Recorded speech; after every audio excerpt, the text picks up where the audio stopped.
তোমরা আরো শুনবানি সুন্দর কাহিনী, আরো শুনবানি সুন্দর কাহিনী।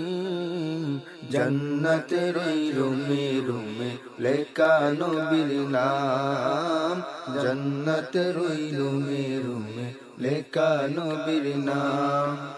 নবী রহমতে আলম নূরে মুজাসসাম, সাহাবীরা আতর বানায় ওই নবীজির গাম।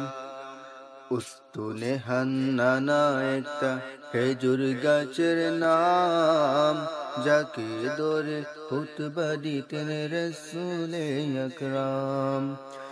উস্তুনে হান্নানা একটা খেজুর গাছের নাম, যাকে ধরে খুতবা দিতেন রাসূল।